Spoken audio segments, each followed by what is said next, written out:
Bugün yaşımın üstüne bir yaş daha geldi. Bu yaşa gəlib çatmaq elə də asan da olmadı mənim üçün. Çox əziyyətlər çəkdim. Bəzən çox ağır gəldi çinimdəki yüklər. Hərdən mən elə gəlirdi ki, bu yükü qaldıra bilmərəm. Şükürlər olsun Allaha, qorxduğum hər çətinliyin ötəsindən onun sayəsində gəldim. Amma çox şey öyrəndim. Əvvəllər düşünürdüm ki, insan neçə yaşında olur olsun, yenə də öyrənməli olduğu nələrsə var. Amma indi elə düşünmürəm. Həyat çox dərin və eyni zamanda çox mənasız yerdir.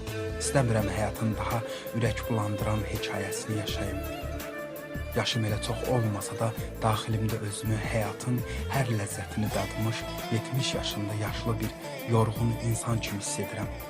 Zaman necə tez keçir. Keçən hər zaman bizi ölümə yaxınlaşdırır. Bu ötüb keçən zaman kimə nəyi necə öyrətdi bilmirəm.